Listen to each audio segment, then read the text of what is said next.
Treasure এনএফটির পরে হাজির treasure fund, আর এতে আশার আলো দেখছেন অনেকেই। যাদের টাকা খোয়া গেছে বলে ধরে নিচ্ছেন, যারা ট্রেজার এনএফটিতে টাকা লগ্নি করেছেন অথচ টাকা তুলতে পারেননি, হতাশ হয়ে গেছেন, তারা এখানে আশার আলো দেখছেন। কেন এই আশার আলো দেখছেন? না, আশার আলো দেখার কারণ হচ্ছে এই ট্রেজার ফান্ডের ওয়েবসাইটে পুরনো ট্রেজার এনএফটির লগইন আইডি দিয়ে লগইন করা যাচ্ছে এবং অনেক ক্ষেত্রে দেখা যাচ্ছে ট্রেজার এনএফটিতে আপনি যে টাকা লগ্নি করেছিলেন সেই টাকার অঙ্ক।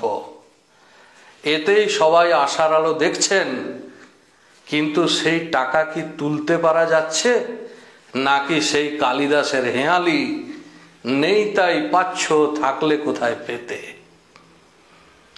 নমস্কার, আমি বিরাজ মুখোপাধ্যায়, আইসি বানারহাট থানা এবং জলপাইগুড়ি জেলা পুলিশ মিডিয়া সেলের বিশেষ দায়িত্বে। বন্ধুরা, কালিদাসের হেঁয়ালি ছেড়ে সরাসরি আসুন বাস্তবের দুনিয়ায়। আমি আগের দিন ভিডিওতে ট্রেজার এনএফটি সহ পঞ্জি স্কিম সম্পর্কে বলেছিলাম।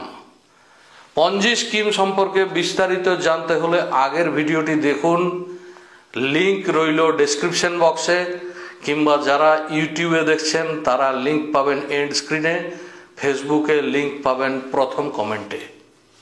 আর আপনারা এই ভিডিও দেখছেন পশ্চিমবঙ্গ পুলিশের সরকারি সোশ্যাল মিডিয়া প্ল্যাটফর্মে, অর্থাৎ সরকারি ফেসবুক পেজ এবং ইউটিউব চ্যানেলে। তো পঞ্জি স্কিম সম্পর্কে যে কথা বলেছিলাম, কাকে বলে পঞ্জি স্কিম? সংক্ষেপে এই যে পঞ্জি স্কিম হচ্ছে একদল লোকের কাছে পয়সা নিয়ে অন্য পাওনাদারের পয়সা মেটানো। এখানে কোনো উৎপাদন নেই, এখানে কোনো বৃদ্ধি নেই, তাই এই পঞ্জি স্কিম বা এই স্কিম ফেল করতে বাধ্য এবং অতি অল্প দিনেই এই পঞ্জি স্কিম ফেল করে। বলা ভালো, প্রতারকের দল সবকিছু জেনে বুঝে সময় বুঝে তারা টাকা পয়সা নিয়ে চম্পট দেয়, আর একদল লগ্নিকারী কিছু অধিক মুনাফার আশায় লগ্নি করে বসেন। আমি আগের দিন বলেছিলাম বিশেষজ্ঞদের মতে ট্রেজার এনএফটি একটি পঞ্জি স্কিম। ট্রেজার এনএফটি বন্ধ হয়ে গেছে, এখন নতুন নামে নতুন রূপে তারা আবার হাজির ট্রেজার ফান্ড নামে। তো এই নতুন নাম নেওয়ার কারণ কি? এও এক প্রতারণার ধরন।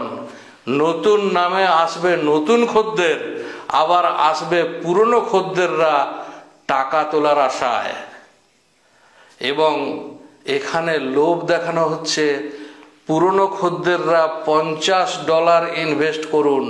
$50 ইনভেস্ট করলে আপনি দেখতে পাবেন আপনার জমা রাশি। খেয়াল করুন, দেখতে পাবেন, তুলতে পারবেন কি? বিনিময়ে পাবেন কিছু টোকেন যার মূল্য অজানা, যেগুলি কোনোদিনই হয়তো তুলতে পারবেন না। তুলতে পারলেও আপনার লগ্নির রাশির পরিমাণের চাইতে কম পরিমাণেই ফেরত পাবেন, এটা নিশ্চিত।